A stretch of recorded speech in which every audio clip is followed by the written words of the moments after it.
Episode की start में हम जैन को देखते हैं जिसने शियाओ को नेट में बंद करके रखा था, लेकिन काफी कोशिशों के बाद शियाओ उसके नेट से आजाद हो जाता है और उसे भी उसके नेट के अंदर ही बंद कर देता है। इसलिए जैन अपने नेट को गायब कर देता है, लेकिन नेट को गायब करने के बाद वो वहाँ पर एक पोर्टल बना देता है। जो पोर्टल इतना खतरनाक था कि वो गोल्डन आर्मर, क्वीन और शियाओ की आंख में जो पावर है उन सभी को सोखने लगता है। अगर कुछ जल्दी नहीं किया गया तो वो सारी पावर्स वो गड्ढा अपने अंदर संभाल लेगा और गोल्डन आर्मर और क्वीन तो वहीं गायब हो जाएंगे। साथ ही शियाओ भी एक नॉर्मल इंसान बन जाएगा, जो देखकर शियाओ एकदम ही ज्यादा घबरा जाता है। दूसरी तरफ हम लिन फेंग को देखते हैं जिसके सामने वही इंसान आता है जो उसे शियाओ के पास जाने से पहले ही रोक रहा था। तब लिन फेंग अपनी गन निकालकर उसके ऊपर अटैक करना शुरू कर देता है, लेकिन जैसे ही वो उसे एक गोली मारता वो आदमी अपने हाथ से ही उस गोली को साइड कर देता है, मानो कि उस पर गोली का कोई असर ही नहीं होगा। जिसके बाद वो लिंग फेंग के पीछे आ जाता है और उसे हिप्नोटाइज करने की कोशिश करता है, पर तभी वहाँ पर उसका आर्मर आ जाता है जो उस इंसान के ऊपर अटैक कर देता है। और जैसे ही वो उसके हाथ को कट कर देता है उस इंसान का हाथ दोबारा से वापस आ जाता है, जो देखकर लिंग फेंग और उसका आर्मर एकदम ही हैरान हो जाते हैं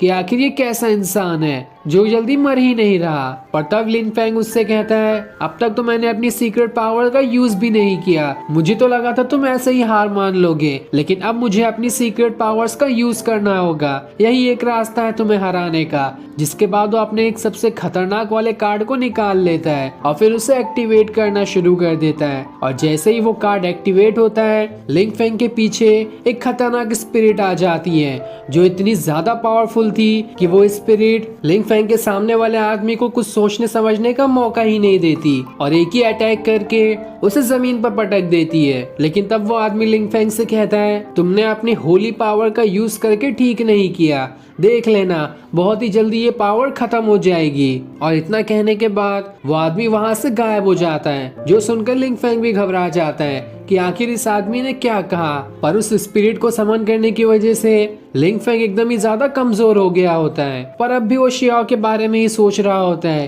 कि आखिर वो कहाँ और किस हालत में होगा। दूसरी तरफ हम क्वीन को देखते हैं जिसके सामने उसके कार्ड के अंदर वाली फीमेल वॉरियर निकलती है, जिसे देखकर क्वीन एकदम ही ज्यादा घबरा जाती है। वो वॉरियर उससे कहती है, तुम्हें मुझसे डरने की जरूरत नहीं है, मैं भी एक इंसान हूँ, बस तुम्हारे कार्ड के अंदर रहती हूँ, तुम्हारे अंदर की परछाई की तरह मैं तुम्हारे हार्ट को भी महसूस कर सकती हूँ। जब से तुमने मुझे अपने पास रखा है मैं तुम्हारे बिल्कुल एक दोस्त की तरह हूँ, मैं तुम्हारी हर तकलीफ समझ सकती हूँ, इसलिए तुम्हें मुझसे घबराने की कोई भी जरूरत नहीं है। मैंने तब भी तुम्हें महसूस किया जब तुमने उस बच्चों के लिए अपना इतना ज्यादा गुस्सा बाहर निकाल लिया था। जिस पर क्वीन उससे कहती है, मैं किसी काम की नहीं हूँ, तुम्हारा मेरे पास होना भी ठीक नहीं है, क्योंकि मेरी बॉडी के अंदर इतनी ताकत ही नहीं है कि मैं कभी खड़ी भी हो पाऊंगी। साथ ही मेरी बीमारी इतनी ज्यादा बढ़ते जा रही है कि कुछ ही दिनों में हो सकता है कि शायद मैं जिंदा भी नहीं बचूं, इसलिए मैं नहीं चाहती कि तुम मेरे साथ रहो, मुझे अकेले ही मरना है। जो सुनकर उस वॉरियर को काफी बुरा लगता है और जिस गमले को क्वीन ने तोड़ा था वो उस गमले को दोबारा से जोड़ देती है और उसे जोड़कर क्वीन के हाथ में देते हुए कहती है, तुम्हें टेंशन लेने की जरूरत नहीं है, अगर तुम मेरे साथ हो जाओ तो इस गमले की तरह मैं सब कुछ ठीक कर दूंगी, तुम पहले से भी ज्यादा पावरफुल महसूस करने लगोगी। ये सुनकर क्वीन एकदम घबरा जाती है कि आखिर ये वॉरियर किस पावर की बात कर रही है। तब वो वॉरियर उससे कहती है, मैं तुम्हें महसूस करवा सकती हूँ कि अगर तुमने मुझे अपने अंदर रहने दिया तो तुम किस तरह की पावरफुल इंसान बन जाओगी। जो सुनकर क्वीन एकदम हैरान हो जाती है कि आखिर वो इसके ऊपर क्या जवाब दे, पर वो कुछ सोच समझ पाती इससे पहले ही वो वॉरियर उसके अंदर समा जाती है। और जैसे ही वो उसके अंदर समाती है क्वीन के पैरों में तो एकदम ही ज्यादा जान आ जाती है, साथ ही उसकी पूरी बॉडी भी एकदम ठीक हो गई थी और उसे अपने अंदर काफी ज्यादा ताकत महसूस होने लगती है। तब वो वॉरियर उससे कहती है, तुम इस पावर को महसूस कर सकती हो कि मेरे तुम्हारे अंदर आने के बाद तुम्हारे अंदर कितनी पावर्स आ गई है और अब से तुम जो चाहे वो कर सकती हो।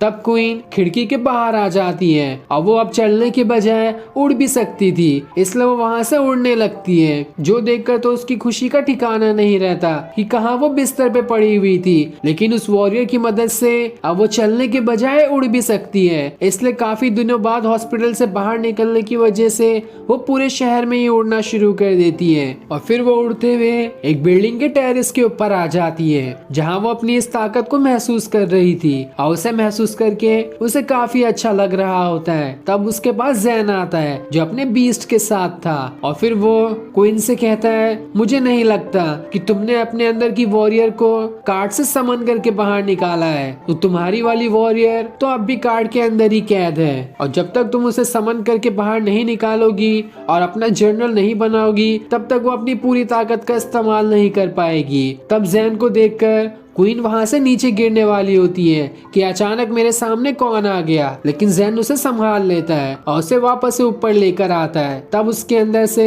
उसकी आर्मर बाहर निकलती है और जैसे ही वो बाहर निकलती है क्वीन दोबारा से एकदम ही ज्यादा कमजोर हो जाती है। जिसके बाद जैन का बीस्ट उस वॉरियर से कहता है, इस लड़की ने तो अभी तक तुम्हें समन भी नहीं किया और मुझे बिल्कुल नहीं लगता कि वो तुम्हें समन भी कर पाएगी। तुम्हारा इस मामूली सी इंसान के अंदर जाना ठीक नहीं है, इसलिए मैं तो सलाह दूंगा कि तुम किसी और को ही अपना जर्नल बनाने का सोचो। लेकिन वो वॉरियर उससे कहती है, तुम्हें टेंशन लेने की जरूरत नहीं है, मुझे क्वीन के ऊपर पूरा भरोसा है, वो मुझे जल्दी समन करके अपना जर्नल बना लेगी और उसके बाद हम दोनों हमेशा साथ में रहेंगे और एक साथ होकर इस पूरी दुनिया को बर्बाद कर देंगे। जो सुनकर क्वीन एकदम हैरान हो जाती है कि आखिर ये सभी कौन है और ये क्या बातें कर रहे हैं, लेकिन वो आगे कुछ सोच समझ पाती इससे पहले ही एपिसोड यहीं एंड हो जाता है। Thanks for watching.